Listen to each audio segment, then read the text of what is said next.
remiss if I didn't recognize the tragedy that happened here in Washington, D.C. last night. I take the privilege of speaking for my ranking member and the rest of the committee in expressing our condolences to the family and loved ones of those who were lost. These kinds of things are stunning and happen so quickly and remind us how precious every single day is that we have here. So I would ask all of you to join in a moment of silence as we say a prayer and remember those who went before and especially their families.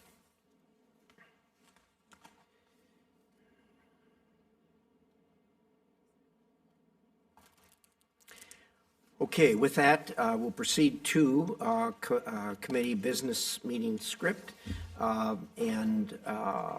We have before us the nominations of Elise Stefanik to be U.S. Ambassador to the UN and U.S. Representative to the UN Security Council and General Assembly. Is there a motion to favorably report the nominations? Is there a second? It's been moved and seconded that we proceed to send these to the floor with a recommendation that they be confirmed by the floor. So, is there debate? There being no debate, Mr. Chairman, I intend to vote for Congresswoman Stefanik. I was particularly appreciated her response to my question about UNFPA and her willingness to review that because UNFPA does 3 times more work for women and children around the world than we do through our bilateral relationships. I don't agree with all of Representative Stefanik's positions, but I was pleased to hear her talk about her interest in supporting the work of the UN and trying to ensure that it operates better, and so I intend to support her. Thank you very much. Is there further debate? Yeah, Senator Coons. Thank you, Mr. Chairman.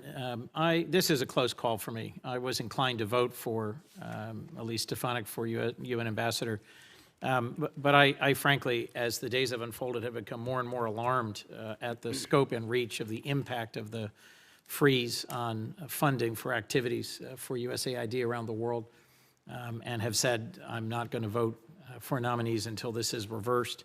And in her confirmation hearing in response to a question from Senator Schatz, she said she supported it. I hope we can still work together and she will represent us well, but I will vote against her, really more in protest of that particular action. Thank you, Senator Coons. Is there further debate? Mr. Chairman. Senator Schatz.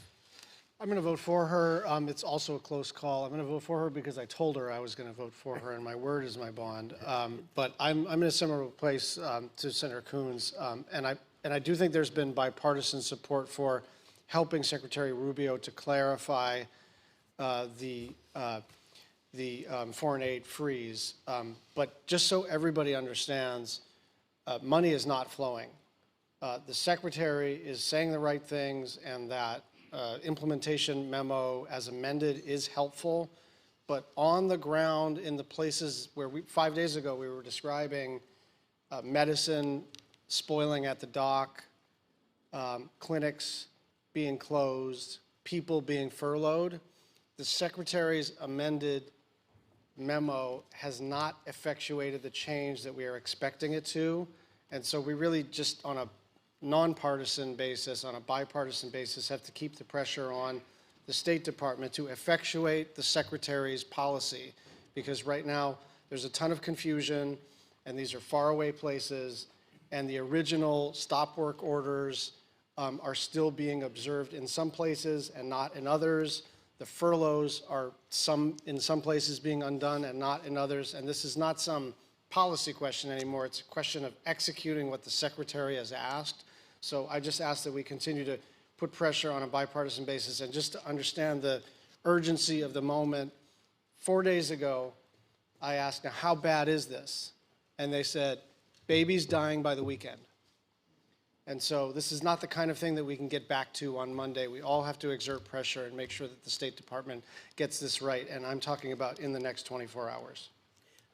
Thank you very much, Senator. I have spoken to Secretary Rubio on numerous occasions, starting the end of last week on this subject due to input from all of you, from the media, from everyone else.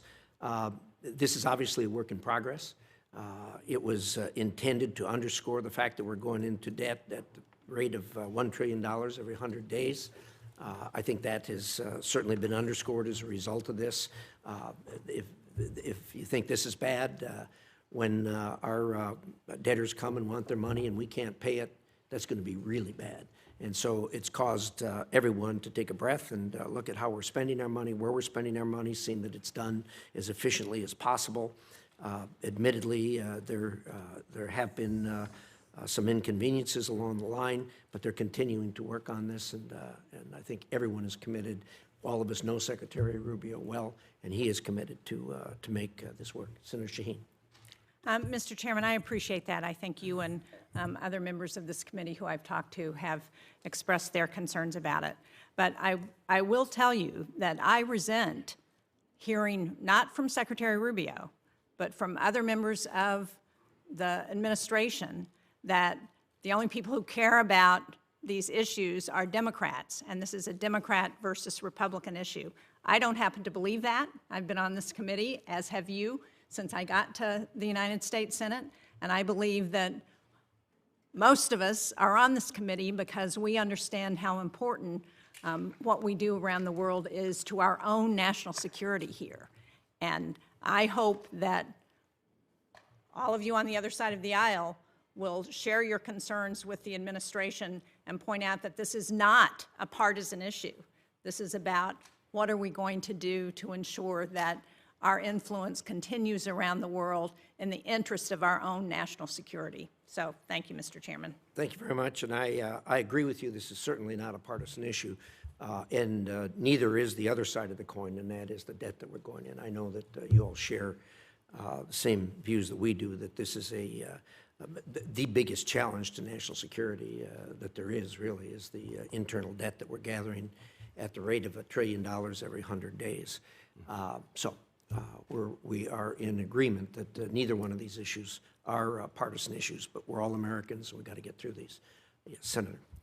Mr. Chairman, I will be voting no. I'm very concerned about the point of view that the nominee expressed regarding Israel's right to the entire West Bank.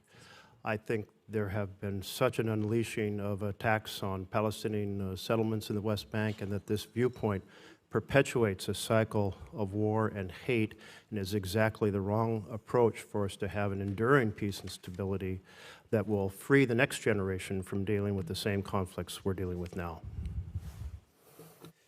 Mr. Chairman. Thank you. Senator. Thank you, Mr. Chairman. So I will oppose this nomination for the reasons Senator Coons mentioned, but also because I think that Ms. Stefanik is the wrong person for this job at the United Nations. If you look at her record in the House, she voted to terminate U.S. funding for the UN. On one occasion, she voted against funds to the United Nations. On another, she apparently didn't vote. So her current position, which is that she thinks the United States should fully engage at the UN, which I agree with, seems to be a nomination Eve conversion. She also supports the President's decision to withdraw from the World Health Organization, which is going to simply cede that ground to China. And I also am opposing this nomination because I was very troubled by the witnesses' response to questions I asked regarding the situation in the Middle East that Senator Merkley has identified. Her answers are way out of the mainstream of American bipartisan foreign policy for years, and will make it impossible to achieve any kind of light at the end of this dark tunnel that we find ourselves in if she continues to hold those views. And my view is she cannot be effective at the UN with the positions she's taken. Further debate. There being no further debate, we'll proceed to a vote. Are we satisfied with a voice vote with people registering a no? Or do you want a roll call vote? If there's no objection, we'll do a voice vote. All in favor of the two nominations for Ms. Stefanik, please signify by saying aye. Aye. Opposed, nay? And senators wish to be recorded. Senator Van Hollen, Senator Merkley, Senator Coons will be recorded as noes. Thank you very much. Appreciate the cooperation. And with that... Mr. Chairman? Yep, I'm sorry. I've also received some requests from members who wish to be recorded as no, and so we will submit them to the clerk. That's without objection. Those will be entered. With that, the business meeting will be adjourned, and we'll proceed to our hearing on PRC malign influence at home and abroad. So, with that, I want to welcome our witnesses here today, and want to thank you for being here today, for taking your time to help us explore this important topic. This is the first policy hearing in this Congress. We felt it important to focus on the greatest long-term threat to the United States, that being China. As both a public official and a private citizen, I've watched the Chinese government's malign influence grow. Their political games, economic schemes, and military aggression has only increased over the years. The Chinese Communist Party has worked diligently to bring China to what it is today, and it did it the old-fashioned way. Chinese officials bribed, stole, and cheated at every opportunity to ensure that China comes out on top. And we let them do it virtually uninhibited. This has to stop. I think all of us agree the threat of Chinese influence on Western society is very real and needs to be addressed. The same Chinese government that commits genocide against its ethnic minorities and dramatically oppresses the God-given freedoms of its people also attempts to influence America. As we speak, they are working to undermine our national security, our economy, and our values. And it is doing the same to our allies. This isn't just wrong, but most of all, it is dangerous. Chinese influence spans industries, from government to academia, from research laboratories to farms and factory floors. No matter where, the Chinese government is determined to use both our people and our institutions to achieve China's political, economic, and military objectives. China interferes in elections around the world, including in the United States. It skirts foreign lobbying laws to influence democratic governments. And it woos state and city officials with elegant trips to adopt pro-China policies in an effort to pressure federal government. It is no secret that the Chinese government conducts espionage on American soil, but China goes far beyond this. China siphons American technology and intellectual property from companies it partners with, repurposing it for their own economic benefit and riding on the back of American ingenuity. China pumps money into American universities and think tanks attempting to secure access to sensitive military technology. Despite these threats, the previous administration just renewed a science and technology agreement that actually encourages the very collaboration that could provide China with more access. Abroad, our allies face similar problems, often on a larger scale.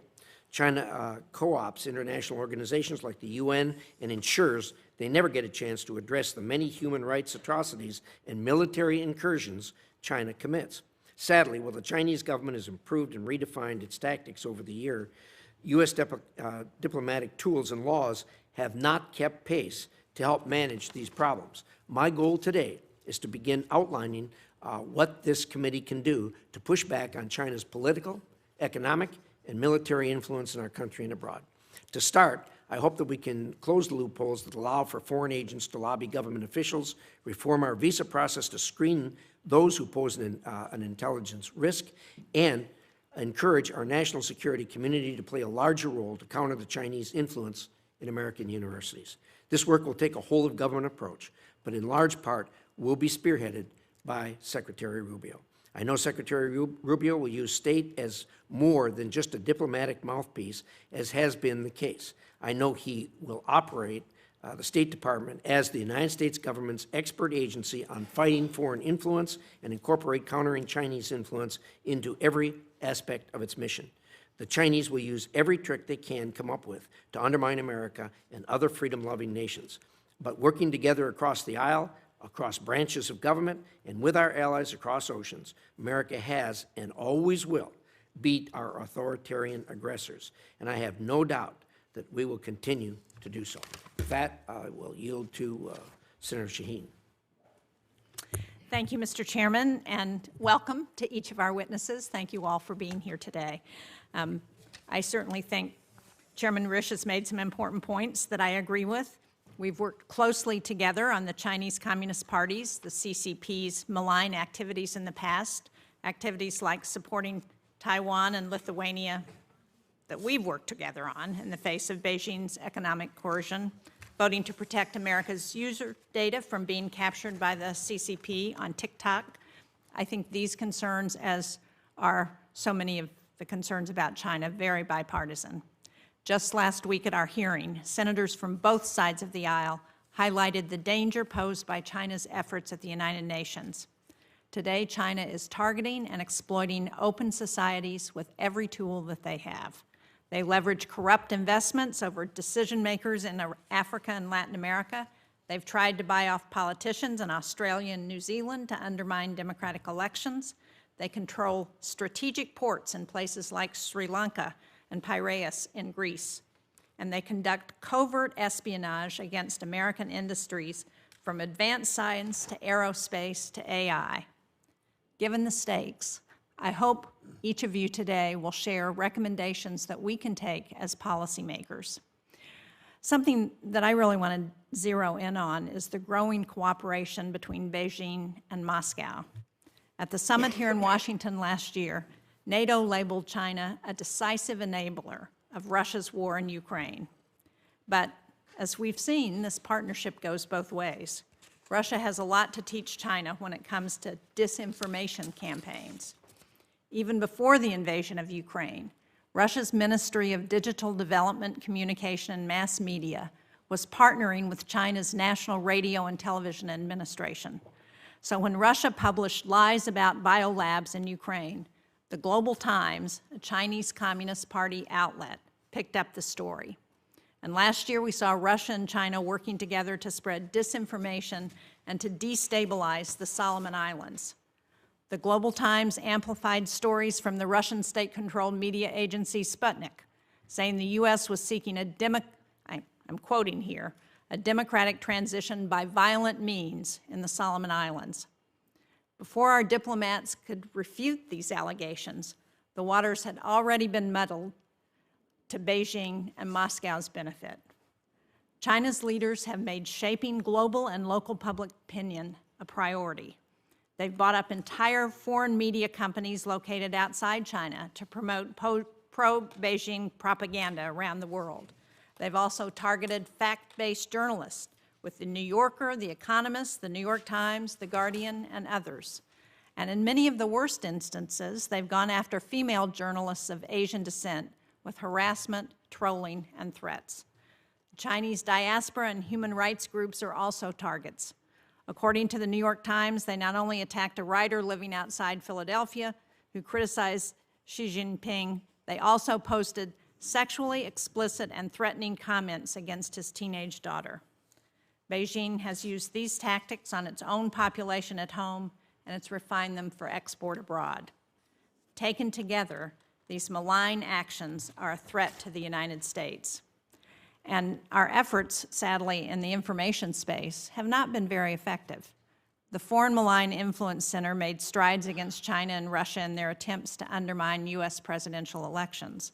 But Congress' failure to extend the Global Engagement Center last year, I believe, was a serious setback for the State Department's ability to counter disinformation and propaganda. China is spending billions of dollars to amplify Russian propaganda, and we need more tools like the Global Engagement Center, not fewer. Of course, as former ambassador to China Nick Burns said when I met with him recently on his way home from his ambassadorship, when it comes to how the U.S. responds to China, the devil is in the details. I am deeply concerned by the administration's stop work order and foreign aid freeze, actions that can only lead to human suffering and endanger our national security. They undermine America's credibility, and they give an opening to countries like China and Russia, who are very happy to fill the void that we leave. So I look forward to hearing from each of you today on how we should think about tackling this complex problem. How can we best defend our transparent, democratic nation from China's malign influence? How do we position the United States for a future that benefits all Americans? Thank you, Mr. Chairman. Thank you, Senator Shaheen. We'll now proceed to our witnesses who we're going to hear from today. And let me say, first of all, that the issue, as we've just heard, is not a partisan issue, but one that, as far as the problem is concerned, we're very much in agreement on. We have a really distinguished panel here today. We worked together on a bipartisan basis to put this panel together. We're going to hear from some people who are very schooled in this issue and will be helpful to us and to the American people. So we'll take them one at a time, and I'll start with Mr. Peter Mattis. He is president of the Jamestown Foundation. He is a leading expert on the Chinese Communist Party and its United Front system, and has previously worked on these issues in the Senate, the House of Representatives, and the intelligence community, and elsewhere. Mr. Mattis, the floor is yours. Thank you, Chairman Risch. Thank you, Senator Shaheen, and all of the other distinguished senators that are here for drawing attention to this important issue, because awareness and expertise are two of the key factors in being able to respond and to protect this country and also protect other democracies and other countries that are standing up to protect their sovereignty and standing. The Chinese Communist Party's influence activities can loosely be formed in the umbrella of United Front work.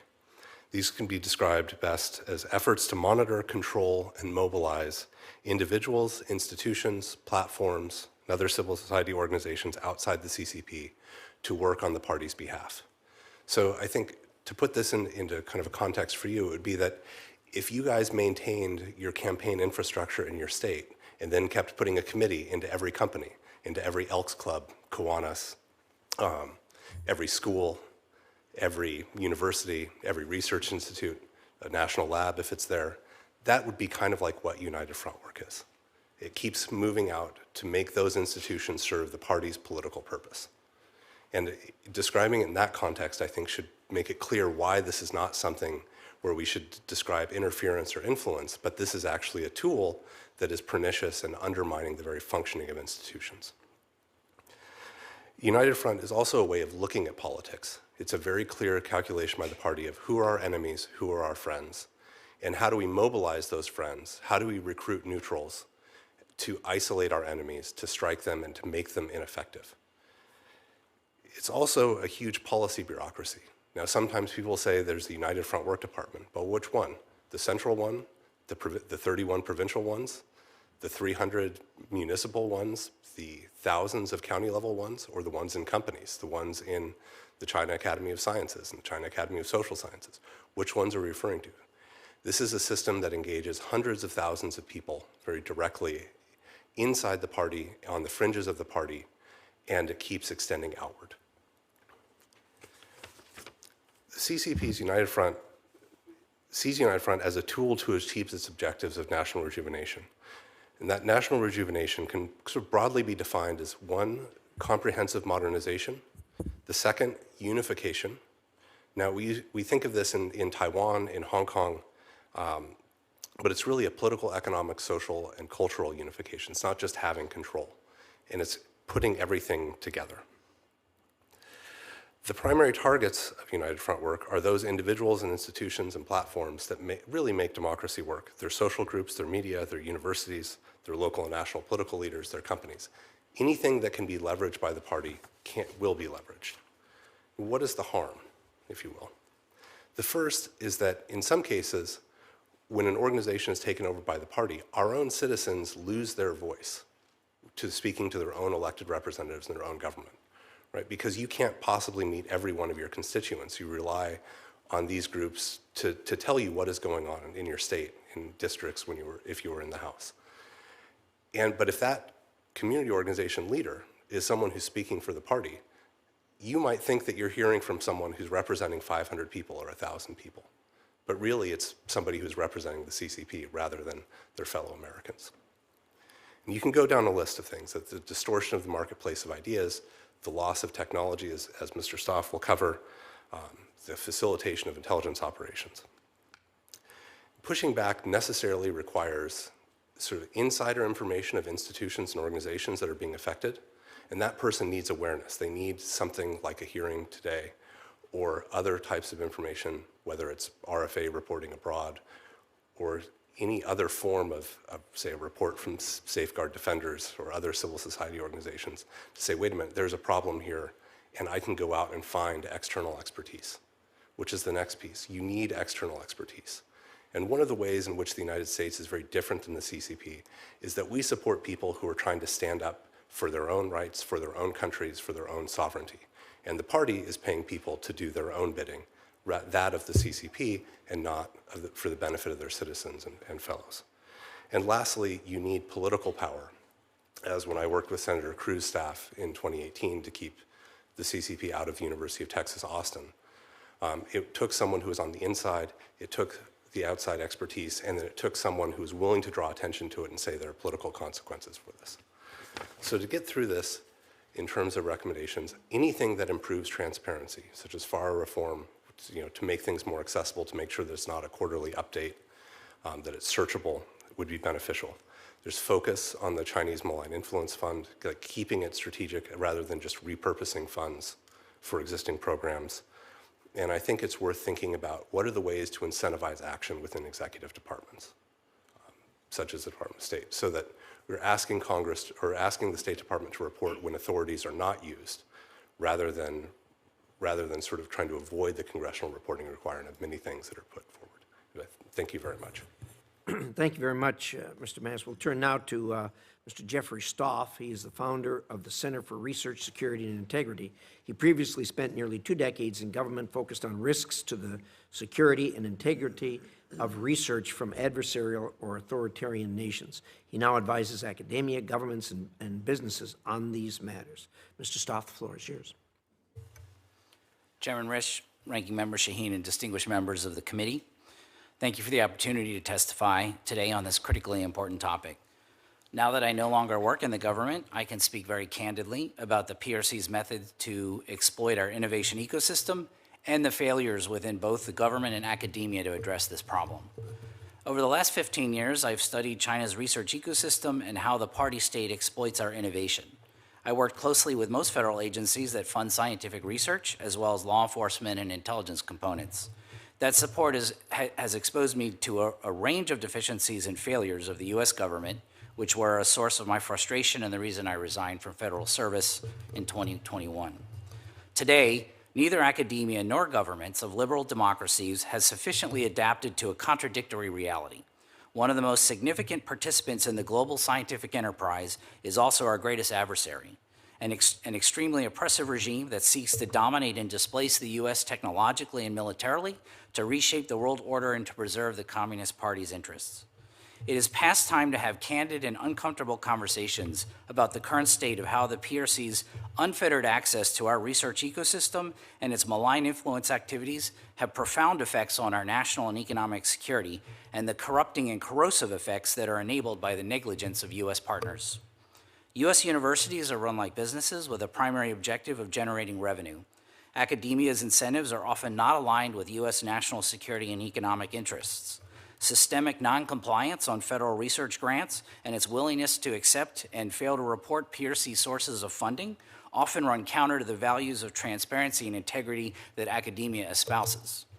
My written testimony shows examples of academia's widespread disregard for security of ethical concern or ethical concerns.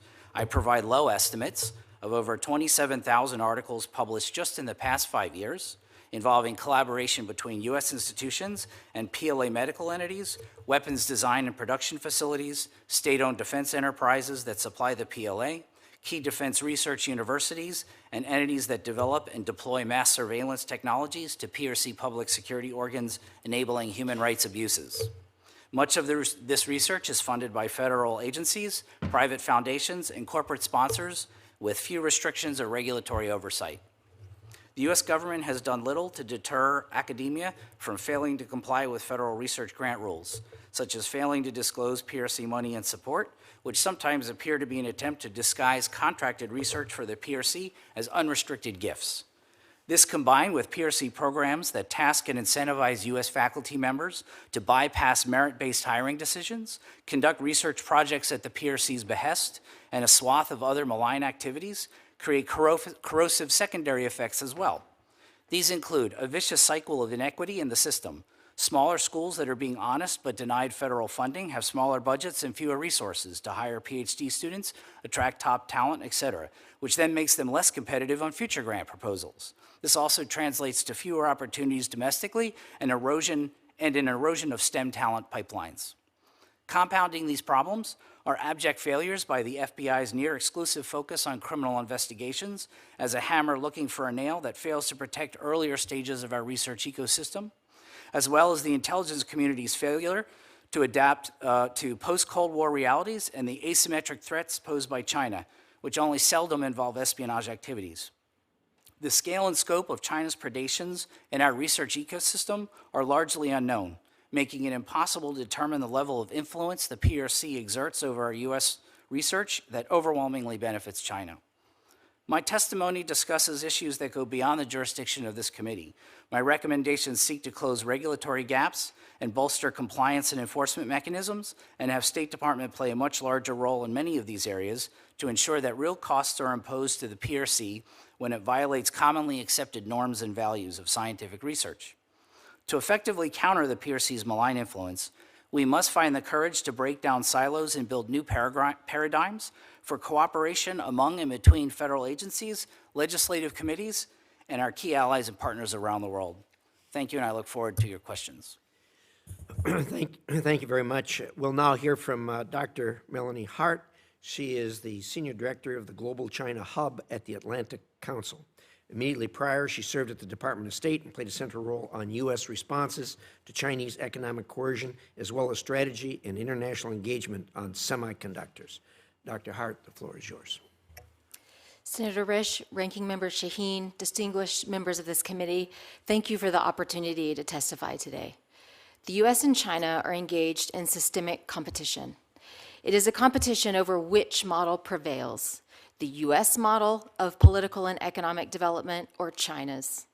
If China prevails, the U.S. and the world will be less free, less prosperous, and less safe. Beijing is deploying a range of tactics to achieve its objectives. Some constitute traditional diplomacy. Some constitute malign influence. The State Department must be empowered to fight on both fronts. I would like to make 5 key points.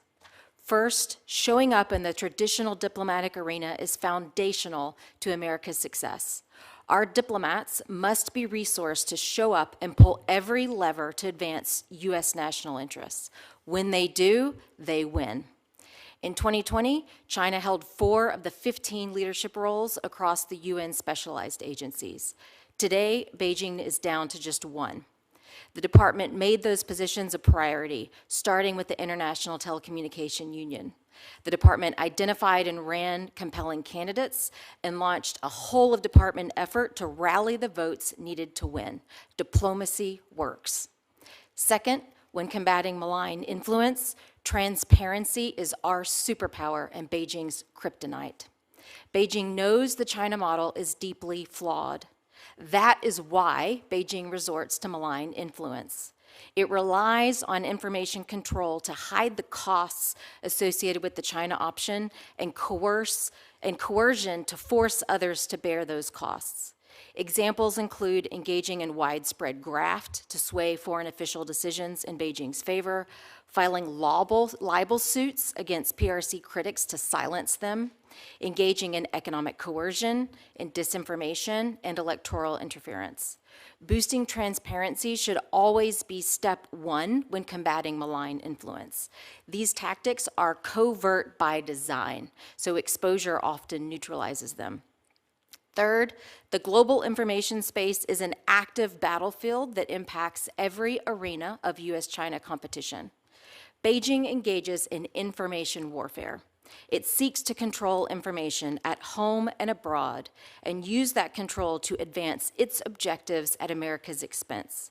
The now shuttered State Department Global Engagement Center was the primary U.S. mechanism for combating China's information warfare. GEC enabled Washington to broadcast its own messages to the global public, sharing our vision and exposing the truth about China's. GEC was not just a government megaphone. It provided grants to third-party researchers around the world, empowering an entire global army of counter-malign influence warriors to combat CCP disinformation. That is why the Chinese Foreign Ministry has referred to GEC as Washington's Command Center of Perception Warfare. I urge Congress to reauthorize the Global Engagement Center. Keeping these counter-influence warriors off the battlefield boosts Beijing at America's expense. Fourth, economic coercion requires active defense. During the Biden administration, the department launched an internal unit to provide support to nations facing Chinese economic coercion. That effort was wildly successful. So much so, it neared case capacity due to the number of nations coming in for assistance. At present, there is no single State Department FTE or office with authorization and appropriations to counter Chinese economic coercion. I urge Congress to provide dedicated resources for this effort. Fifth, and finally, I would be remiss in my duty to this committee if I did not raise the current foreign assistance freeze, which is hobbling America's ability to compete with China in every domain. Over $1 billion in foreign military financing for Taiwan, frozen. NDI and IRI are shutting down global operations. Human rights organizations, frozen. Washington has effectively abandoned the Hong Kong pro-democracy movement. I understand the need to maximize strategic focus in foreign aid. I applaud Secretary Rubio's steps to lift some restrictions, but this broad freeze hobbles America at a moment when we are in the battle of the century. It is a massive gift to Beijing. The longer it goes on, the harder it will be to regain the ground we are already losing today, tomorrow, and this week. Thank you for the opportunity to testify today. I look forward to your questions. Thank you, Dr. Hart. We'll now hear from Dr. Jennifer Lind.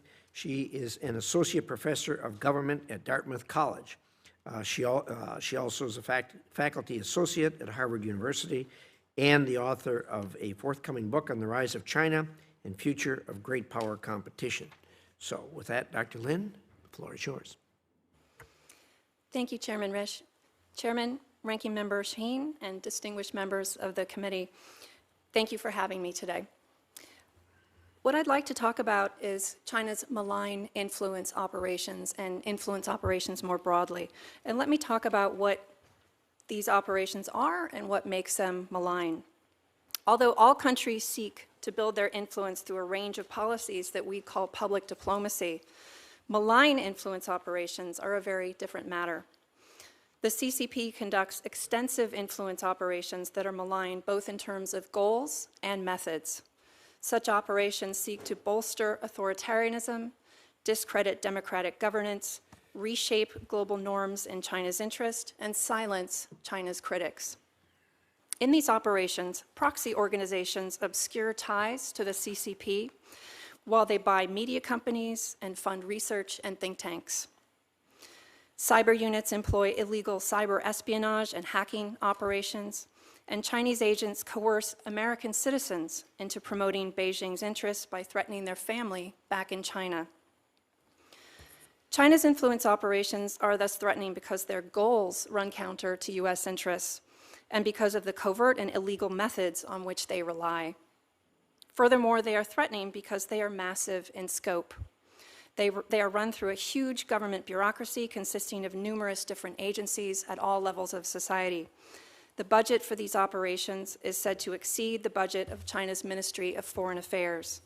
This is not geopolitics as usual. This is an unusually aggressive and well-funded effort. Now, how should the U.S. respond to these malign operations? in my written statement, I introduced a framework for thinking about U.S. policy. Its goal is not only to defend the United States from hostile Chinese operations, but also to convince Beijing to rein in its activities, and thus to establish some rules of the road to stabilize our strategic competition. The first step toward creating those rules is for U.S. leaders to identify which of China's activities are regrettable but normal great power competition. For example, although we don't like it, and although we should maintain as good a defense as possible, we can probably tolerate cyber attacks, pro-CCP fake accounts on social media. But the second category of activities is different. These are the policies or behaviors that U.S. leaders decide are intolerable. Such activities might include election interference, abductions, and operations that coerce American citizens. So step one is to distinguish between regrettable but tolerable operations versus intolerable ones. Step two is to develop a toolkit that we are willing to use to shape Chinese behavior, actions that the CCP would view as intolerable. The US government would convey privately to Beijing that if it violated the bounds of acceptable activities, we would respond in kind. That is, we would cross some of Beijing's red lines. This is not an escalation. It's how great powers establish the rules of the game. Beijing's bright red lines, the absolutely intolerables, relate to China's domestic stability. Specific policies would have to be figured out at the classified level. But once again, the core idea is not only to play defense, but to make the CCP feel the costs of its aggression and to encourage it to moderate its behavior. This sounds delicate and dangerous and hard, and it's actually harder.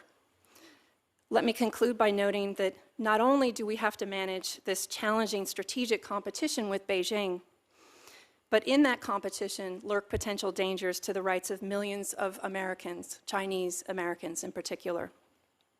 Our adversary is already, at this early stage and in peacetime, coercing good Americans to work against their country on its behalf. As we formulate our responses to Chinese malign influence operations, U.S. leaders should think about previous situations, such as World War II, Japanese internment, and Cold War McCarthyism, and think about when our institutions protected our people versus failed them. In other words, U.S. leaders should think not only about this important strategic interaction with Beijing, but whether our policies in that interaction uphold our values. Thank you very much. Well, thank you. First of all, I want to commend the panel. We get panels through here all the time, but this is probably as good a presentation as we've had on an issue in a long, long time. Part of this whole problem is the fact that convincing America and different segments of America how dangerous of a situation this is. And one of the ones I've been focused on over the years and have been somewhat successful but not completely successful is to get a better handle on what colleges and universities are doing. The colleges and universities, as all of you know, are a really target-rich place for the Chinese. They show up with money, and as was pointed out here, colleges and universities respond to money, whether it's from their donors, from their alumni, or from the Chinese showing up with money. And most Americans are shocked to hear that we have hundreds of thousands of Chinese students studying here in the United States, with only a tiny, tiny fraction of U.S. students studying in China. And there's a huge difference. The Chinese students here are not studying ancient Greek history. They're here with the STEMs and the national security issues and everything else. And each and every one of them, whether they like it or not, is an agent of the Chinese Communist Party. When they go back, we all know they get debriefed, and any information that they've garnered here in the United States becomes the property of the Chinese Communist Party. So we've seen example after example of Chinese showing up at a university, coming up with millions of dollars, and they get a chair, they get an endowed chair, they get an entire institution within the institution focused on what they want to have focused on. So I guess the question I'd have for all of you is, and first of all, admittedly, the universities have an entirely different view than we that work in the national security lane do of this. They when you sit down and talk with them, they believe, and a lot of them I think are very sincere in their belief that, oh, in academia, we're all together, this is one big world, and we should all use this knowledge that we have and share it with each other, regardless of national security implications of it, whether it's designing computer chips or designing factories that manufacture arms. So give me some thoughts. How do we bring the universities on board to have a better understanding of, number one, how dangerous China is, and number two, how they are exploiting us, even without our knowledge in a lot of instances, in taking what we have? Mr. Mattis, let's start with you. Well, one thing I can tell you is that 10 years ago, this was a completely different problem than it is today. There are actually resources, there are companies, there are more experts, there are journalists, there are plenty of places where universities can go. So a dearth of expertise or a lack of information is no longer the problem that they once faced, or it wasn't as severe. The second, as I think my friend Jeff has said, that the grant reporting requirements from the federal government actually have to be rigorously pursued and adhered to. We would consider it corruption if it were a defense contractor or others that were not providing the correct reporting requirements. And because, as I think you've heard from every single witness, the problem here is the corruption in the rules and the corruption of the process. And as long as that process is clear and it has rigor, then it will provide the basic level of protection. I think the other piece that's there is to go back into your home states and to talk to the public universities and engage them and ask, well, what have you done for compliance? What do you do about these things? Because I know from my time on Capitol Hill that those conversations actually did bear fruit, and they did drive public universities to think about this. That's a good suggestion. Thank you. Mr. Stoff? Thank you for the question. Yeah, a lot of it, I agree, a lot of it has to do with raising a level of understanding and awareness. And one of the challenges is that the U.S. government needs to share a lot more information on the kind of investigations. For example, the OIGs do a lot of interesting things that are at civil and administrative levels that don't reach, that are not just simply not public record, right? Because they're not a criminal indictment, and that's not a bad thing. But what happens is the universities are not seeing, and they're not really incentivized to see what's happening on their campuses and the type of malign influence and the way China can come in and divert and influence the research that's going on.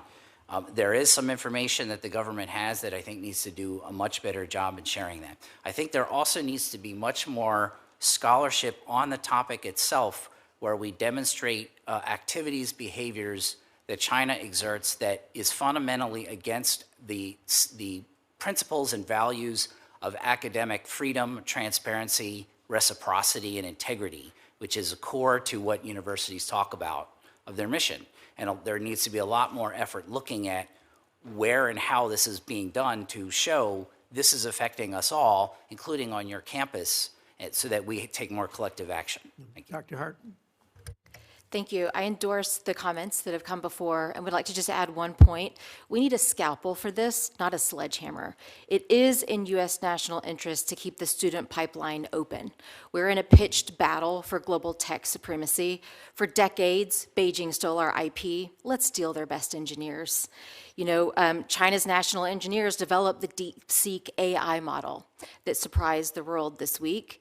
You know, we'd be better off if the engineers behind that were working here in the U.S., in U.S. universities and U.S. companies.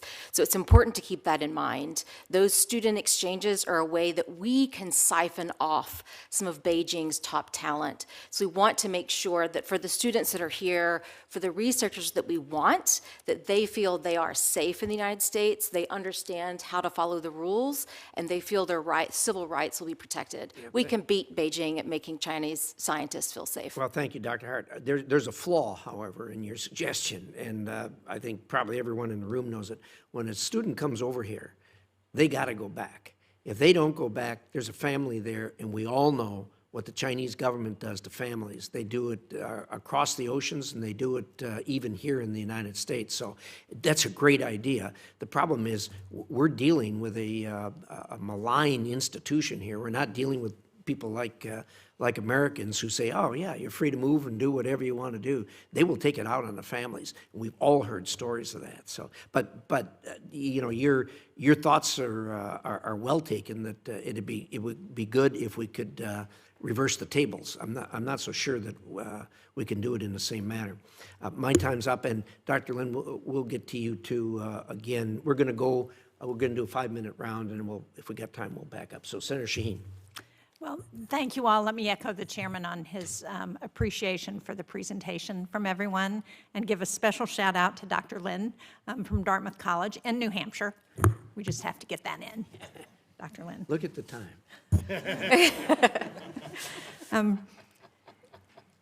Senator Rubio, Secretary Rubio now, introduced a bill back in July of the last session that would have required the Secretary of State to work with the Ukrainian government to establish a mechanism for reviewing PRC investments in Ukraine.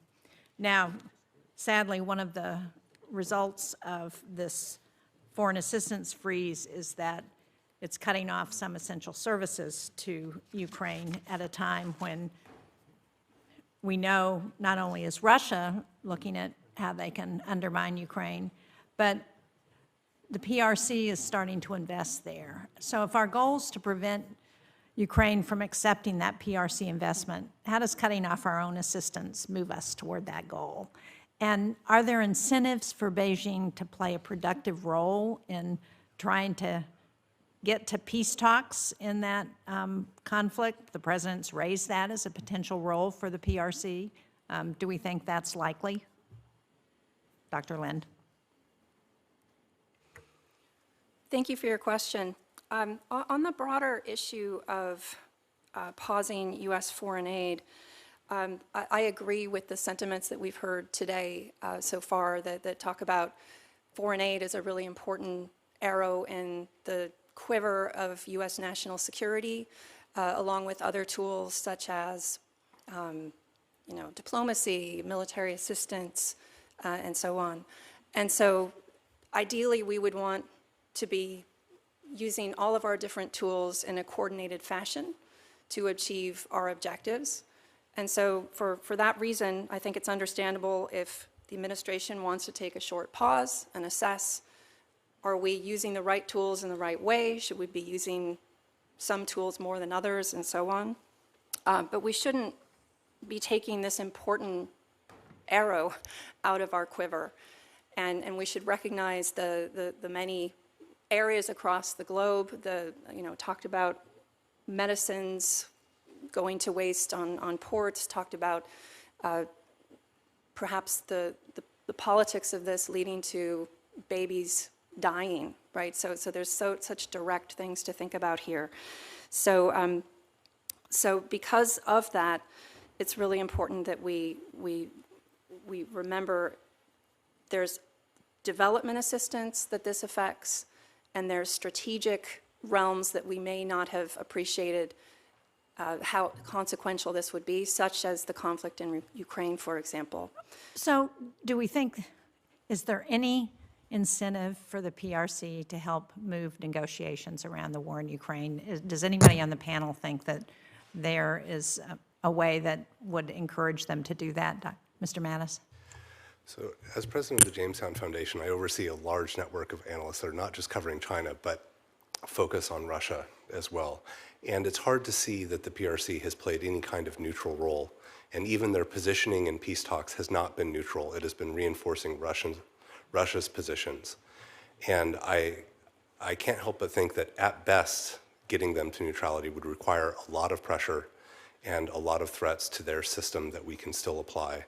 And the question is whether or not we would want to escalate in that way. But barring some massive change, Beijing is not neutral, and they've put their support behind Moscow. So anything there, they will try to bring pressure on Ukraine and to get Ukraine to surrender. Thank you. Dr. Hart, as you pointed out in your comments, and I referenced in my opening statement, the PRC spends over $1 billion a year in promoting their messaging. They state-backed media outlets are found in every major hotel in the world. Chinese firms purchase local media outlets, and yet we are woefully behind. You mentioned the Global Engagement Center, also appropriations for U.S. agency for global media entities and networks, including Radio Free Asia, Voice of America, Radio Free Europe. Those have declined by almost 12% in real terms over the past decade. And as we all know, America has a better story to tell, but we need to be a lot better at telling it. So what should we think about other than those two arenas in terms of competing with China on their propaganda campaign? Sure, I'll make 2 points. China, as you said, is spending over $1 billion in getting its message out to the world. That's very difficult to combat directly, but one brilliant element of the former Global Engagement Center is that it provided grants to third parties in the United States and in other agencies to empower NGOs around the world to do their own investigations and their own exposure of what Beijing was actually up to. So it was a massive force multiplier. It enabled the United States to leverage voices around the world to combat Chinese disinformation. And that third-party element is really critical. And I would just add one other point, which is our online spaces. Unfortunately, we are seeing quite a bit of disinformation in social media and in other online spaces, which again, the U.S. government can be a bit slow in tackling those spaces, but there are third-party agencies that are great at it. The Atlantic Council has the Digital Forensic Research Lab, for example, which is actively tracking Chinese and Russian disinformation in U.S. and other social media domains. We want to empower not just the U.S. government, but also every ally we have in the field. Thank you. Thank you, Senator Sheen. Senator Ricketts. Thank you very much, Mr. Chairman, and thank you to our panelists for being here today. Communist China is the single biggest external existential threat we have to our nation. I believe that you are all making the case for that this needs to be what we focus on, and we have not been focusing on it. And during his confirmation hearing, Secretary Rubio warned that, quote, if we stay on the road we're on right now, in less than 10 years, virtually everything that matters to us in life will depend on whether communist China will allow us to have it or not. Folks, right now we're facing that first real test of whether or not we're willing to get off that road that we've been on that has allowed communist China to take advantage of the world system and a country that seeks to displace us. And that test is TikTok. This app is just not another social media platform. It's one of the apps that Communist China uses in its web of diplomacy to push its propaganda, spy on Americans, and control the narrative of why they think they're better than we are. That's why we passed with bipartisan support a law that required ByteDance to sell within 270 days. And the Supreme Court, by the way, upheld that law unanimously. The law is now moved or is in effect, and so what you're seeing is TikTok has been removed from app stores, meaning that it means that not only can new users not download it, but you can't get updates, so effectively it will mean that the existing users will see their experience degrade as well. And as long as Communist China governed ByteDance controls the app, it is going to be a tool for the Communist Party in China to try to exercise its malign influence here in the United States. TikTok has 170 million users. 52% of them get their news from it. That's over 88 million Americans that rely on the app. And after October 7th, we saw that there were 50 times more downloads that were, or views that were more pro-Hamas, pro-Palestine than pro-Israel, despite the fact that polls show that Americans overwhelmingly supported Israel. And it's, the TikTok is, we talked about controlling the narrative. China suppresses the information on there. So for example, I've seen different studies that show that, for example, if you compare TikTok and Instagram, There's 80 times more mentions of Tiananmen Square on Instagram versus TikTok. 180 times more mention of the Hong Kong protest when that was going on Instagram versus TikTok. 400 times the amount of content talking about Communist China being responsible for COVID on Instagram versus TikTok. And when it comes to the Uyghurs, about 10 times more information on Instagram versus TikTok. This is part of how they are shaping the narrative. And it's just the start. And we see this in other applications as well. Obviously, with the announcement of the law going into effect on TikTok, Red Note saw a bunch of users. And of course, Dr. Hart, you just talked about DeepSeek as well. China's lining up the next apps to be able to control our things. And by the way, folks, we don't allow foreign adversaries or foreign companies to own our TV stations and radio stations. You're limited to 20% of direct foreign ownership in a TV or radio station. We don't have such laws for streaming services. That's one of the things perhaps we can take up. So these applications are where people are getting news in America. We have laws to block them in TV and radio stations, but not for applications like TikTok.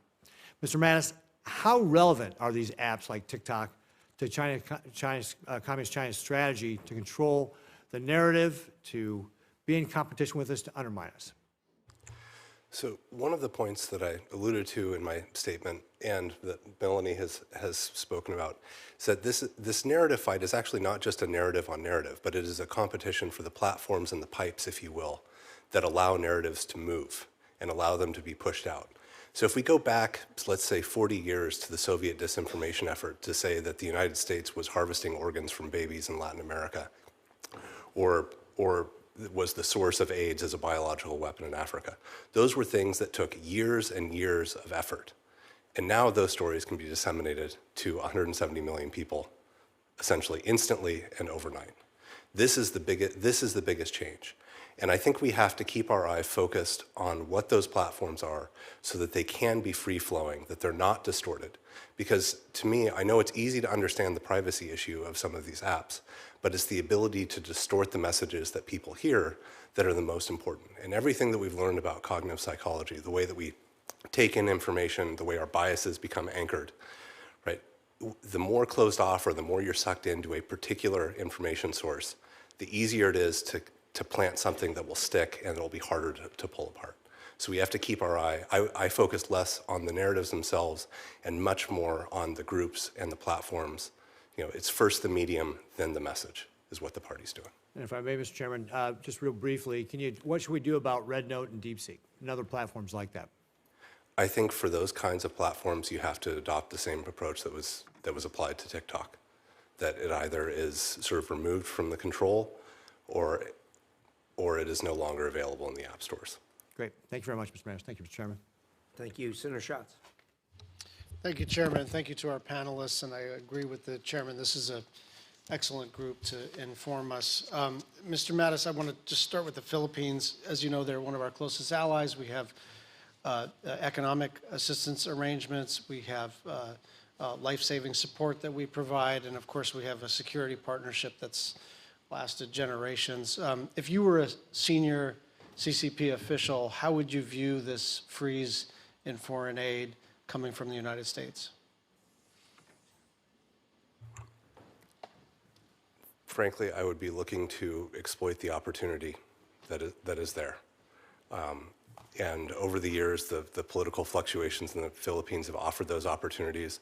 They've disrupted the relationship, they've disrupted partnership, and anything from Beijing's perspective, or if I were a senior official in the United Front Work Department, I would be doing everything I can to exploit whatever chaos is there in the U.S.-Philippine relationship. What would that look like? Here are the sort of the traditional tools of sort of corruption. I would be looking also to mobilize groups to lobby politicians to say, well, look, the U.S. is an unreliable ally, and that you need to pull, you need to move in this other direction. I would be looking to create pressure about escalation risks if the Philippines chooses to defend itself, Second Thomas Shoal and other territories.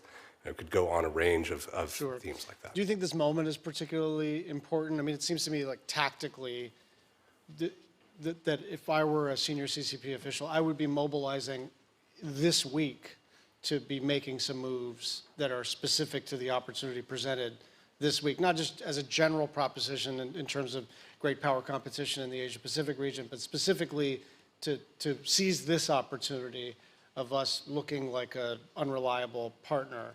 Is that fair to say? Look, when I look at the CCP, what I was alluding to was a long-term set of ambitions and clarity. And we may be talking about this more, but it doesn't mean that 10 years ago we didn't know or we didn't see these. It's just that we weren't looking. No. So there are always opportunities to exploit.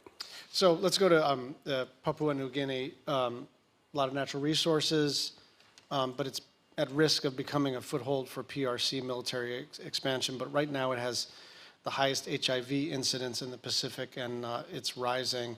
It also has a lot of unexploded ordnance. And last year, the Department of Defense signed an $864 million defense deal with Port Moresby. So it seems to me that the Philippines is one question. We have a bilateral relationship that spans generations and is sturdy, like under Duterte, less sturdy, but still solid, even when we have a president who's an unreliable partner. But in places like PNG, where to use the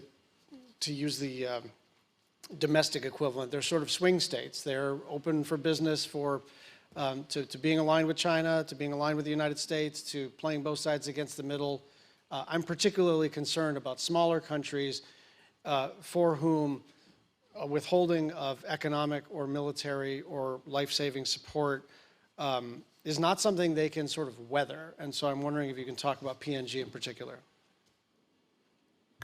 I don't know specifically about this, and I think it's the Secretary's job to determine how the priorities go, because we cannot be everything to every country. And I would hope that there is some systematic view of where do we prioritize, what is important, where can we intervene effectively, and where does an intervention simply sort of put pour bad money after bad. Yeah, Ms. Hart, did you want to just comment, just generally speaking, on the opportunity we're presenting to the CCP? And I don't mean generally, I mean this week. Sure. Basically, we've given Beijing a blank check and kneecapped the United States and the entire global pro-democracy movement. If you want to talk about PNG and their need for medicines, there is very clear pattern that during the COVID crisis, Beijing forced nations around the world to carry out its political edicts in exchange for COVID vaccines. I have no doubt that Beijing is already showing up in capitals where the United States is pulling back and saying, here is your HIV medicine, and guess what? Here's the 3 things you need to do for me today to get it. Thank you. Thank you, Senator Schatz. Senator McCormick. Thank you, Mr. Chairman, and thank you. What a great and sobering panel. Mr. Stoff, I'd like to start with you and talk about the CCP's IP theft and research security. I ran the Commerce Department's export controls about 20 years ago, and even then, there were warning signs of the CCP's infiltration. I remember giving a speech that talked about 90% of Chinese software being stolen or acquired mostly from the United States. Here we are 2 decades later, and that risk seems more extreme and pervasive than ever. And when it comes to the CCP theft of U.S. research and IP, where are we most vulnerable? And are research security requirements for sensitive dual-use technologies in particular keeping up? Thank you for the question, Senator. First, I think we need to understand and frame the current regulatory landscape that we operate in. Where we're most vulnerable is in fundamental research domains as defined by National Security Decision Directive 189. And basically, as you probably know, Senator, export controls largely do not apply in any case to any academic research that is designated as fundamental. And so that means that outside of a couple appropriations restrictions that have been put in place, particularly the NASA, the Wolf Amendment, there really actually isn't any restriction of any kind. And so this allows basically just a free, and this was set up by design, but this has become a much bigger problem. And I think the problem that you're raising goes beyond how we traditionally define and view IP theft, at least with the way our legal statutes are designed. Particularly 1831 and 1832 of the criminal code have very specific requirements to prove that it's theft. And most of the time, a lot of what's happening in academia, because of the open nature of our system, is not actually theft the way our statutes define it. And as such, the entire early stage of our research and innovation ecosystem is basically rife for complete penetration, influence, and diversion of all of that technology and research for China's benefit. And as was pointed earlier, I think Chairman Rich had mentioned, and when China comes in with lots of money, this is irresistible. And the combination of those two things make it very difficult for U.S. policy to affect change, because they're just simply, originally by design, enough regulatory oversight to do anything about it. Quickly, I would say that, and in my recommendations, my written testimony, I do think that we need to apply some of the restrictions in our export control regimes. The entity list or BIS has, the OFAC lists, those are already established. The U.S. government has already determined that there are a number of entities, both research institutions and companies that conduct research, that are a threat to our national security. Well, we should put restrictions in place if you're dealing with those entities, because the government has already decided that those entities are a problem. So kind of harmonizing our export control regime with our ecosystem will help. Yeah, that makes a lot of sense. Along those same lines, in December, the Biden administration signed a 5-year extension of the U.S.-China Science and Technology Agreement. Was this a good idea? Is this part of the big gap in our regulatory framework that you're referring to? To be honest, Senator, I am not familiar enough with the details of that agreement to opine on whether this is effective or not. But the sense I get is most of the policy apparatus and how universities and the government interacts with each other, grant-making agencies, et cetera, the things that I recommend, I don't think would have any bearing or effect on this larger government-to-government science technology agreement. I think all the things that I recommend would not necessarily conflict with that agreement. Thank you. Mr. Mattis, just very quickly, we saw all the announcements this week around DeepSeek, R1. Does the proliferation of open source AI models that are trained to push the CCP's propaganda advance the party's efforts to shape public discourse in the United States? And how can this open source approach enable future influence operations? So very quickly, I think there are two dangers of platforms like this from coming out of the PRC. The first is that it is a data collection effort, that the more people interact with these systems, the more that is brought in. And this is something that is, goes back to sort of the back-end software that are on Huawei telecommunications and conference equipment, many other areas where you can see the PRC putting things kind of astride those pipes and platforms that allow them to benefit from the flow of information. So that's the other piece. The second is that the more that those models are trained on an international set of data, the more we're able to see things like the effectiveness of automated disinformation systems and propaganda systems that we have seen the PRC use. And the better those are, the harder it is to deal with, the harder it is to recognize them, the harder it is to shut it off. Thank you. Thank you. Senator Coons has yielded to Senator Kane, as I understand it. Senator Kane. Thank you, Mr. Chair, and thanks to my Delaware colleague, Senator Coons. Thank you for being here. I'm interested in all of this topic. I'm particularly interested in Chinese influence in the Americas. I have maintained during my now 12-plus years here under presidents of both parties and under Senates controlled by both parties that we don't spend enough time or attention in the military space through Southcom or in the foreign assistance space. We're not focusing enough in the Americas. And China sees that as a huge opportunity area for them. And my other colleagues who travel in the Americas, we see this all the time.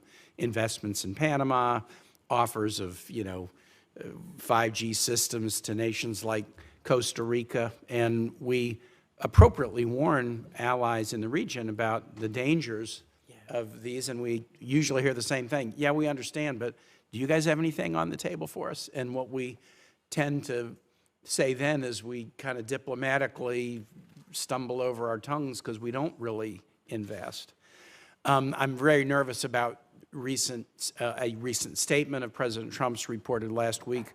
We don't need Latin America. That was widely reported. And then the foreign aid pause last week which didn't just affect programs in Latin America, it affected them everywhere. But even setting those things aside, talk a little bit about what you're seeing in terms of Chinese influence in the Americas and how worried we ought to be about it. So the Americas is currently our primary battleground with Beijing. China sees our weaknesses there. They see an opening. They're showing up across the hemisphere. I think the recent port opened in Peru is a perfect example. When we show up, we win. And one example, I would like to thank Congress and this committee for authorizing and appropriating the CHIPS Act, which included $500 million for the State Department to show up in Latin America and elsewhere and partner with nations to support US-based semiconductor manufacturing. And just to use as an example, there was a chips plant in Costa Rica that had closed, relocated to China, but it is now back up and running in Costa Rica. And the CHIPS portion of the CHIPS Act that involved incentives for allied nations to produce chips near shore, if not onshore, was a factor in that decision. And I would also like to add that that was a factor in Costa Rica saying no to Huawei and going with Western alternatives, because you cannot be a CHIPS recipient and have Huawei as your 5G provider. I'm quite confident that this committee would rule as such. And I would be remiss in my duty if I didn't add there is a substantial amount of counter PRC malign influence activities across the hemisphere that is currently frozen. Please, Dr. Lind. Thanks so much. It's a really important question and important to remind us of how vital the Latin American region is and is going to be in coming years. We are in a superpower competition. And we remember the last superpower competition that we were in, the number of times that the United States was engaged in various activities in Latin America, the number of times the Soviets were. I mean, think about the Cuban Missile Crisis, right? So just the fact that we are in a superpower competition again should cue us to be thinking that Latin America, South America is going to play a much larger role. I would say that China in particular is already, from its perspective, it sees the United States as very much operating in its backyard. And we have bases there, we have strong alliances, we have US military flowing throughout the region and so on. So China has the perception that it wants to push the US out, and a very keen way to do that, a very clever way to do that, is to start pressuring us in our backyard, as indeed it's already doing. What's the Chinese assessment of our response? I mean, they are pushing in our backyard, but to me it doesn't look like we're really responding in a forceful way. Is that how China sees it? I couldn't tell you how China sees it, unfortunately, but I think that when China looks at our efforts, it sees both a very powerful adversary, capable, technologically advanced, and adversary that has tremendous assets around the globe and tremendous goodwill across the globe and in the region that we're talking about in many ways. So China sees that, but it also sees vulnerabilities. And the vulnerabilities are many of which we've been pointing out today. And the vulnerability of the pause in foreign aid, for example, that's a... Or refusal to confirm ambassadors in the region. These are all kind of part of a fabric. My time is over, so I yield back, Mr. Chair. Thank you. Senator Scott. Sure. Thank you, Chairman. Let me continue with what Senator Kane was talking about. I'm from Florida, so what goes on in Latin America is a big deal. We have a lot of people in my state that came from Latin America, and so they're following what's going on down there. Not just for sure the last 4 years, but for quite a while, the United States has not put a lot of effort into what goes on in Latin America. And as we've seen, whether it's Russia, China, even Iran, they have actions down there. So it's been frustrating to get the administrations to really focus on what's going on in Latin America. And hopefully the next 4 years with Marco Rubio as the Secretary of State and Michael Waltz, because he's from Florida and cares about it as National Security Advisor, we're going to see a change. Hopefully that's what will happen. I don't believe China is our friend. I believe their government, China, is clearly decided to be our enemy. They want to destroy our way of life. And I think if we don't wake up, it's going to be too late. Mr. Mattis, in 2021, you wrote a piece in War on the Rocks explaining Communist China's long-term strategy and ambition. Given that it's now 2025, 4 years ago, 4 years since, has your interpretation changed of Xi Jinping's emphasis on the great rejuvenation of the Chinese nation? I would say, if anything, my appreciation for the clarity and long-term thinking of the CCP and its focus on these objectives has, I would say, gotten sharper than I put in that piece. You think their ambitions are regional or global? They're global. They've always been global. I mean, if you look at the way that Mao launched the Great Leap Forward, he was not talking about China becoming, or the PRC becoming the world's, or the Asia's largest steel producer. He was talking about it becoming the world's largest steel producer. And you can see from every leader, from the CCP's beginning to the present, that they've always seen themselves on a world stage and not simply a regional one. Mr. Mattis, the CCP has invested heavily in military capabilities to challenge U.S. influence in the Indo-Pacific.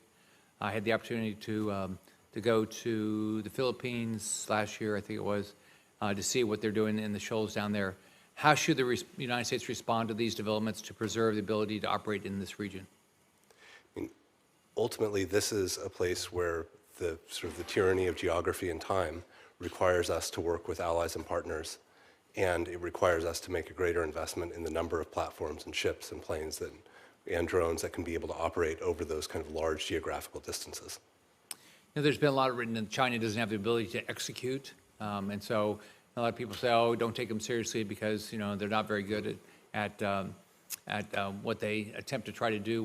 What do you has that hurt us? Do you think there's a thought process out there that they can't do what they're trying to do? We have a logical fallacy in the way that we have analyzed the PRC, which is that we use what we think their capabilities are today to dismiss their ambitions for tomorrow. And when in 1993, when the new strategic military guidelines were set out by Jiang Zemin and talking about fighting this kind of precision warfare in an information-rich environment and being able to exploit that, it looked like science fiction for where the PLA was. No one's laughing now about where that is. And what I find troubling is that when you look at a lot of analysis of the shortcomings of the PLA, is that we are quoting them talking about themselves. I do not like that the PLA is a self-conscious and self-aware actor that is seeing its problems and trying to fix them. And they're talking about some of these problems in a way that we don't actually know what their level of capability is. So just to take an analogy and say we're talking about a gymnast. Every gymnast has some trouble with sticking the landing. But the difference with sticking the landing between a 13-year-old and with an Olympian medalist is a completely different physics problem, and it's something completely different. But it would still show up as there's trouble sticking the landing. We don't know where the PLA's actual capability in some of these things are. So for each of you, do you buy Chinese products and services, and do you think Americans should? I can start with you, Dr. Lin. Do you buy Chinese products and services? I think probably everything I'm wearing and carrying is probably from China, and I think that's the case for many people here. You try not to? No, not consciously. Dr. Hart? I have young kids, and so I pay a lot of attention to where things are made and what the quality is. And that means that we tend to buy more from the U.S., and that means, unfortunately, we pay more for it as well. Stoff? I echo Dr. Hart's. I make great pains to try to avoid when I can, but it's quite a big challenge. But I take efforts to. Yeah. Mr. Mattis? I'm in the same situation as Dr. Hart, and I think it's important to pay attention to what you buy and where it comes from. We shouldn't care more about where our coffee comes from than we care about where our T-shirt comes from.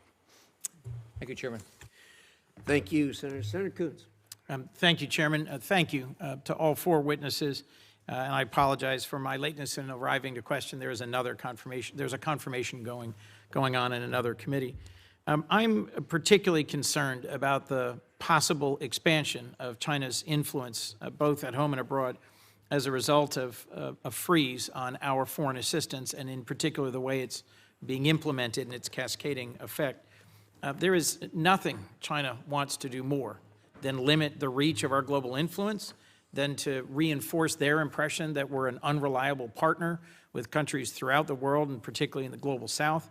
And my concern is that we put our security, our economic, and our diplomatic interests in danger with an abrupt pause that puts a halt to actions to counter malign activity by the PRC, to advance democracy, to invest in infrastructure.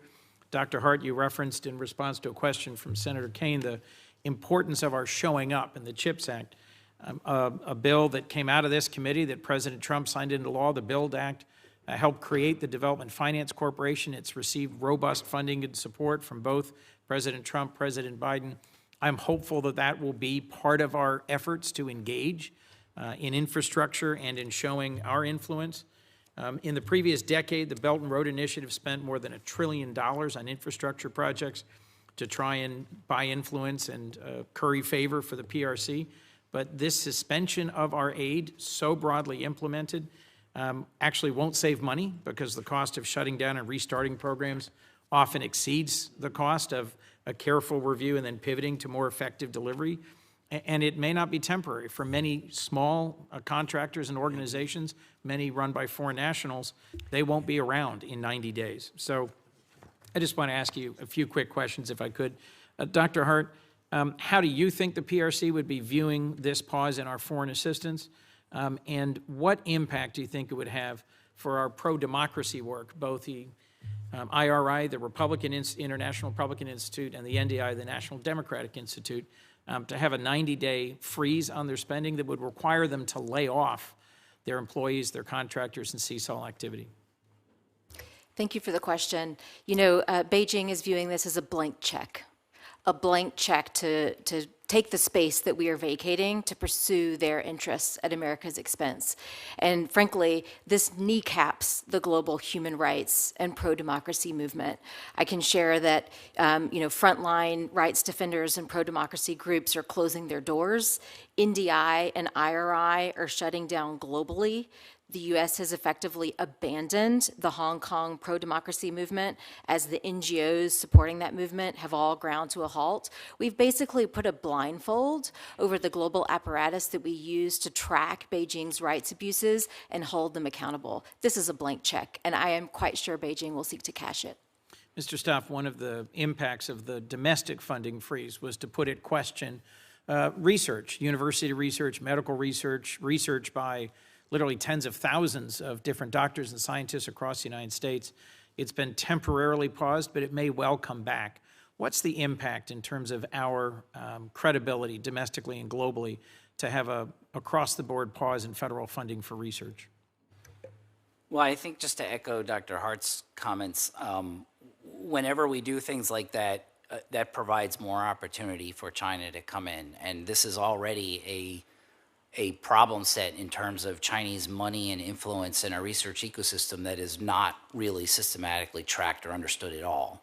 And so if we're kind of stopping this effort, it does give China a lot more opportunity to come in, and it also may give the opportunity to message around the world to our allies and partners that, oh, well, China's got the money, China can support this R&D, that maybe the U.S. isn't as serious about it now.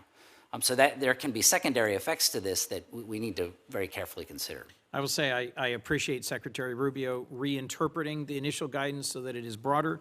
As some of my colleagues have pointed out, the actual impact on the ground in terms of its impact, who's being laid off, what's being shut down, is broad and will echo.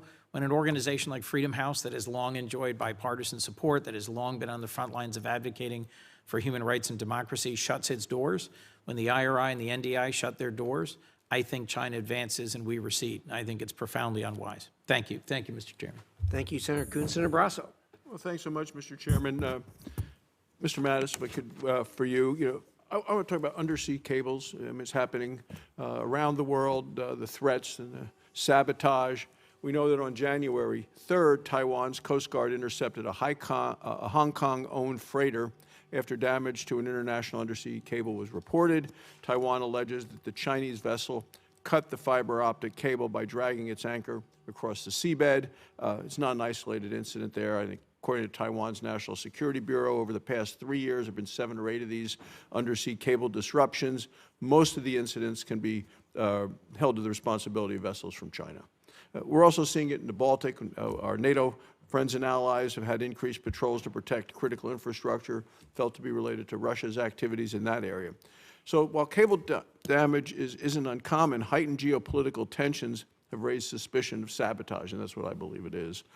So what's China attempting to accomplish through these efforts? So if we're able to lay responsibility at Beijing's door, and probably that they were cooperating with Moscow on some of these operations, I think we should understand these as trying to, right now, test the response time of different actors to see what they can do. How long does it take to become repaired?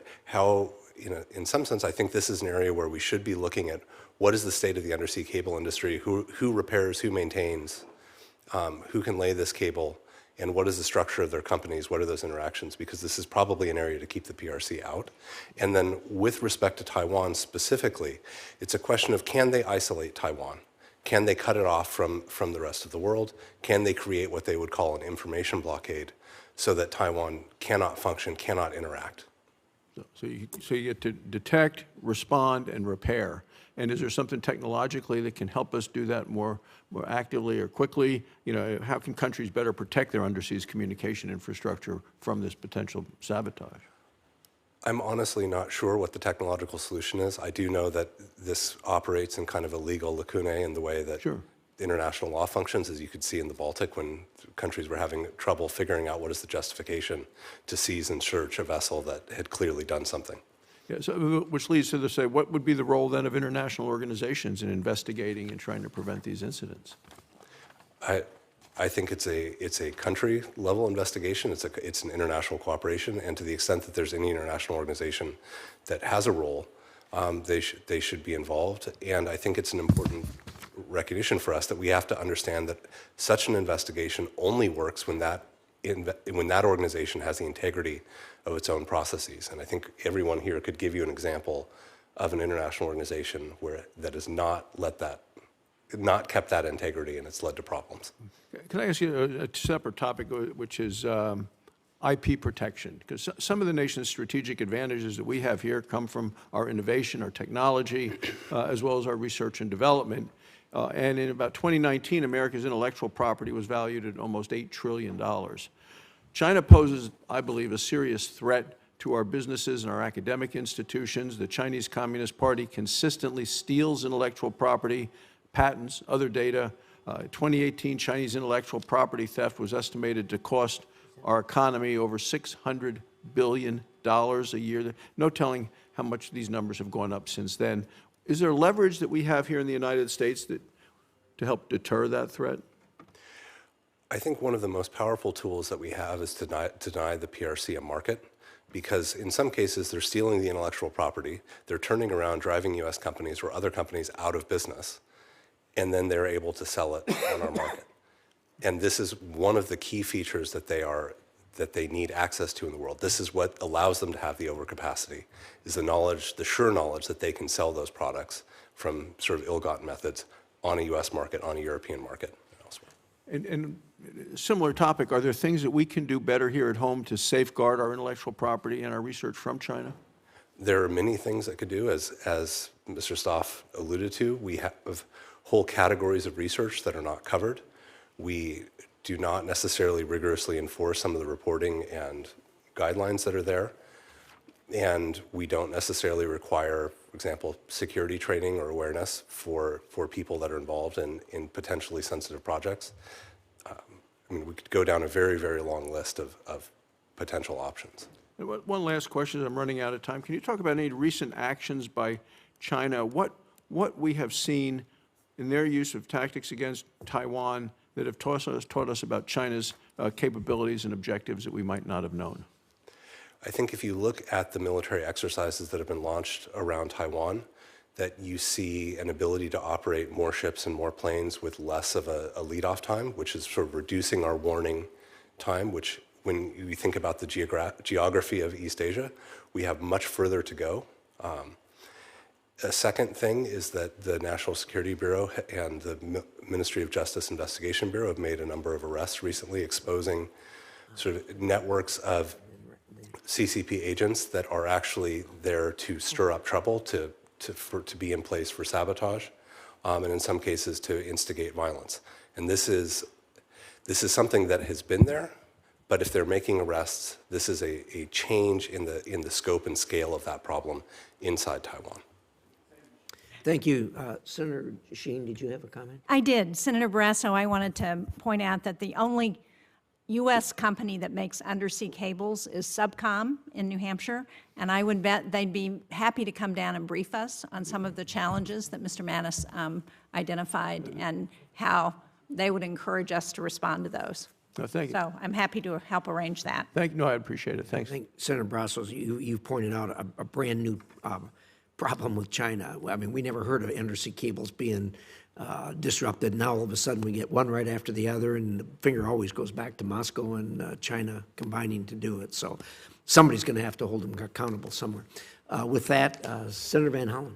Thank you, Mr. Chairman. Thank all of you for your testimony. I think you're hearing a common theme, at least from this side of the dais, that the Trump administration's freeze on security assistance and many other forms of assistance is a gift to Beijing. And I've been listening by C-SPAN, and I think it's fair to say that we would agree that if we want to compete with the PRC for influence, we need to make sure that countries have a clear alternative based on our values and our competitive advantage as a nation. You can't beat something with nothing.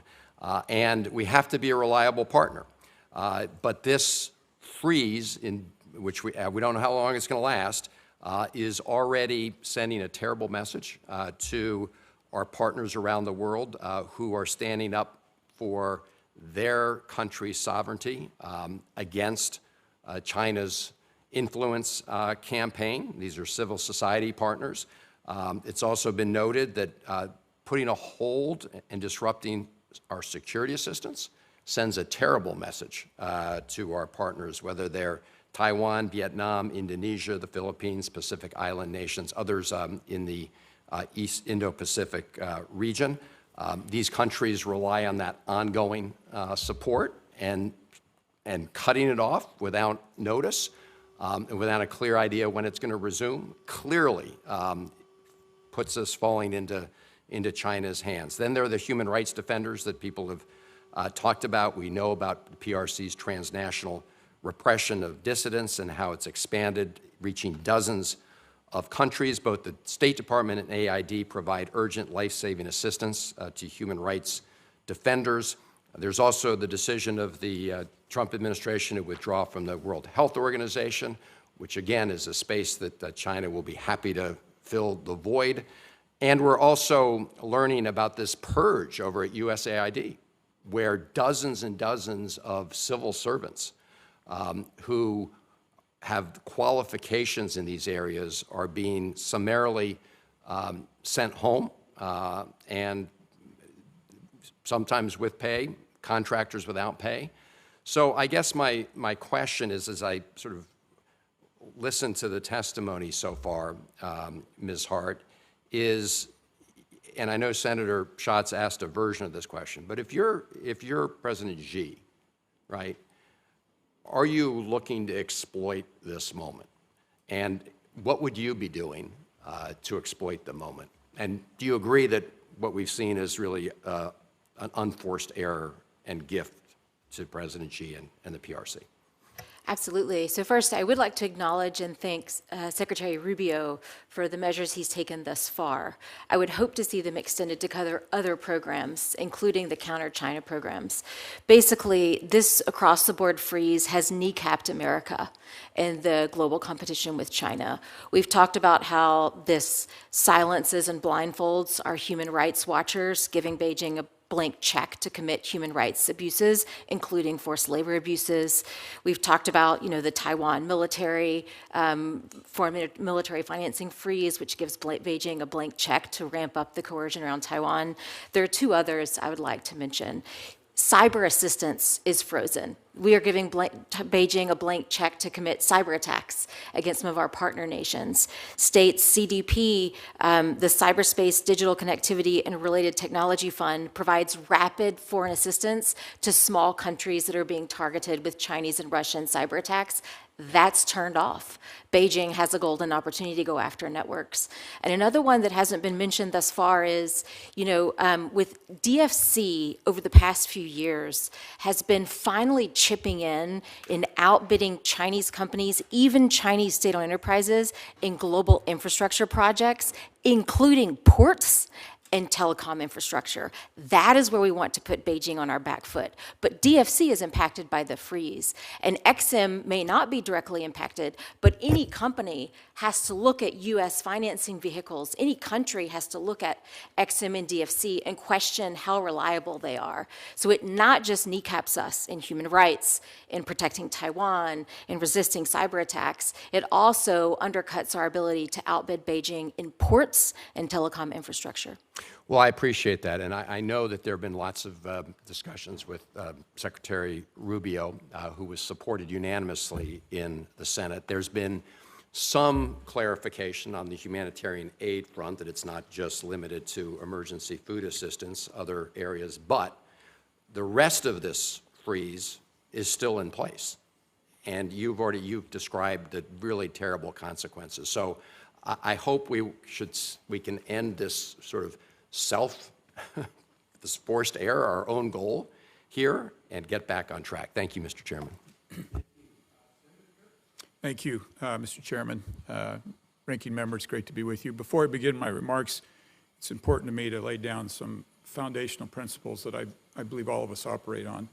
And I'll just tell you personally, I have great respect for the Chinese people, the Chinese culture, the Chinese history. And I just want to make sure none of this morning is about any of that, but rather a dictatorship that is as hard on their own people as they are on other people. So let me jump in. Today I introduced a bill aimed at increasing pressure on Chinese, the way they address the theft of our IP. IP theft is one of the top issues I hear back about in my district, small businesses to big businesses across the top. And I understand it's estimated that we lose about $600 billion annually to this. So, Mr. Mattis, to what extent is China's IP theft explicitly backed by the government as a state-sponsored initiative? Is it actively pursued by the government as a strategy, or does the government simply turn a blind eye as long as it targets Americans? It is a policy that is backed both by the party and the state, and that party and state organizations are both involved in actively organizing people to conduct that theft, in creating, for example, one of the latest innovations is overseas innovation centers to fund partnerships. And this is a constantly sort of morphing problem that we cut off one avenue and another one pops up. They are a creative and prolific adversary, if you will, in terms of finding the holes and trying to keep those things going, especially when they can exploit third countries that may not care as much about the protection of U.S. intellectual property and U.S. technology. Thank you. Now, if I might, I'd actually like to speak to my CCP handlers. I know you're listening. I know you try to read my emails. I know you try to read my texts. I know you try to influence me back in my home state and my staff here in Washington, D.C. So I have a word for you. Jui Ting, it's not working. I'm not intimidated, and I will continue to fight for freedom and democracy around the world, especially in Hong Kong and Taiwan. Now, Mr. Mattis, can you help us describe a little bit what subnational influence operations are and the influence that targets people within a state, and how much of the goal is it to influence state and local government, and how much it is to try to influence federal officials? Well, the answer of whether or not it's also to influence the federal government as well as state and local is yes, because I mean, I think how many people in this chamber and in the Senate at large, began their careers as town council members, as state legislators, others, because there is a natural progression and a natural career path that people hold. And when you look at, the attempt that was widely reported at a House member in the Bay Area, right? They were targeting the Chinese consulate, was targeting a number of different politicians in that area. And in your home state of Utah, they've they have certainly looked for specific connections back to the PRC and looked for ways to shape government decisions. And one of the other things that you can see there is it can be regulatory. You know, some states required a change in their laws to allow a Confucius Institute at those universities, so that's occurred. You can see it in terms of trying to push government procurement so that PRC products, rather than, you know, from Huawei, from Lenovo, from others, rather than others that might be safer, are put into government. And I think anything that you can describe or that you have heard reported as being directed at a national government has been directed at a state and local. And the biggest difference is they lack access to the staff resources and oftentimes the knowledge to be able to push back effectively. Although I think your state has the most robust private sector in trying to identify and push back on these threats. Yeah, good, thank you. I'd like to kind of end where I began and just double down on this. Like, my goal is that we have a strong, productive relationship with China. We don't need to be at odds, but it has to be a relationship that's on the equal. You can't steal our intellectual property. You can't take advantage of our businesses and expect us to have the type of relationship that we need to have for not just us, for them, and for the entire world. And so thank you all. Thank you for this hearing, and I yield my time. Thank you, Senator Kerr. Senator Rosen. Thank you, Chairman Risch, Ranking Member Shaheen, for holding today's important hearing. Thank you to all the witnesses for joining us today. You know, with this administration's disastrous decision to freeze almost all foreign assistance, we all know this hearing is a critical opportunity for us to highlight not just China's harmful influence, but also the opening this freeze gives to the PRC to expand its foothold around the world, as many of my colleagues have already spoken about. We would be naive to think that desperate countries will not turn to China to fill the gaps that our assistance has left behind.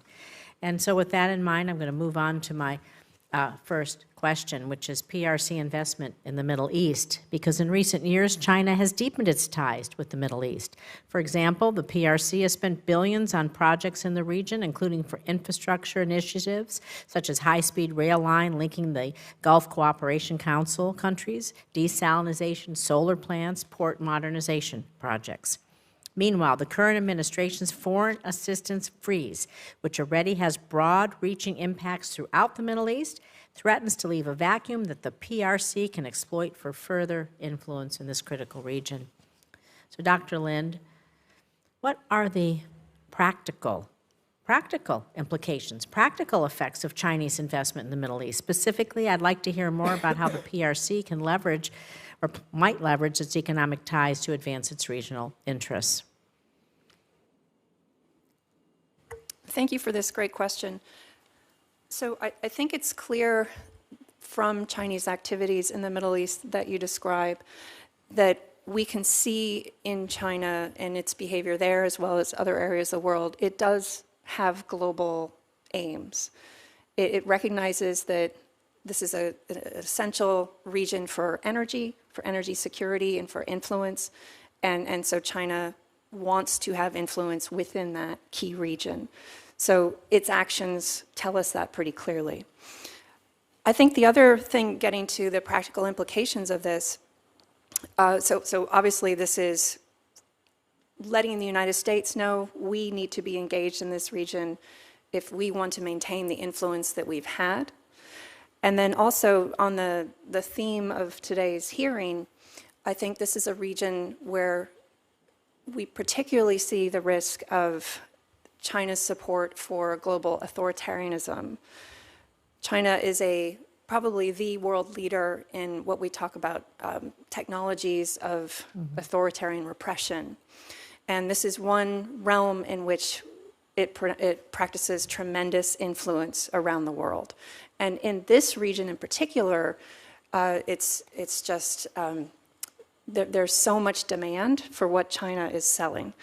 And it's not, by that I don't mean just Chinese technologies. I mean certainly Chinese firms, but also Chinese government influence, Chinese government partnerships. These are relationships that it seems to be sort of pushing on an open door between like-minded societies in many ways that some of these governments have an interest in acquiring technologies and methods and expertise in repression, and China holds that expertise and technologies and so on. And so those are, I think, among the biggest practical implications of its involvement there. Well, we have a lot of threats from China, the threat of countering the threat of opioids, countering the threat of other types of competition. But I'm going to move on to something in my last moment that has a Nevada connection. It's the lithium competition. Because given the dual-use potential economic importance of lithium-ion batteries, securing a reliable lithium supply, it's a national security imperative. Nevada's poised to be a global leader in this issue. We're home to the highest proven lithium reserves in the United States. So Dr. Hart, I'm concerned that Chinese battery exporters, we think about other ways they can influence us, and we all like our phones. You know, people know about lithium from that. That deliberately lowering the price of lithium-ion batteries to undercut U.S. and allied manufacturers. It's a tactic the PRC has employed in the past. So can you talk to us about how we can weather this unfair practice and ultimately win the lithium-ion battery race with China? Sure. So where we have sectors that Beijing controls global supply chains, and we're working very hard to get alternatives online, such as the projects in Nevada, getting those alternatives online is step one. Step two, I suspect we're going to need something like a buyer's club for these critical products, whereby the United States and key allies and partners agree to buy from each other, recognizing that we won't cut each other off. Otherwise, if we have a completely open market, China will do what China has done before, which is dump product on the market to put these really important alternatives out of business. So getting them online is step one. But for step two, we're going to have some kind of multilateral arrangements or buyers clubs to encourage and incentivize companies to buy from Nevada instead of buying from Beijing. And would you think it's a good idea for the Department of Energy and the Department of Commerce to continue to fund the lithium loop that is in Nevada as a tech hub that will help us fight China? I think our national security may depend on it. Thank you. Well, thank you very much. I want to thank our panel. Dr. Lynn, as we closed here, you hit on a point that I think really deserves underscoring, and that is the fact between our cultures. And that is, you were talking about the technology they produce for really controlling populations. And there is a real difference between autocracies and democracies in that here we in the United States and other democracies, we the people want to control our government, and those autocracies are in the exact opposite business, and they have a government that wants to control their people. And it is a very, very different view of life from the time you get up in the morning till the time you go to bed at night, and that's the world we live in, and we're going to have to figure out how we continue to live in a world where we have such differences in our view of the importance of an individual human being. So with that, thank you for the panel. This has been a great panel that we've heard from today. We hear a lot of them over the years. That we have probably as good an expertise here as I've seen on any issue that we have. So thank you all for participating today. I'm going to leave the record open for 24 hours to submit questions for the record. If we have some, I hope you'll take the opportunity to include answers to those in the record. So with that, Ranking Member, any final thoughts? Or thank you. Just thank you to all of you. Thank you so much. With that, the hearing is adjourned.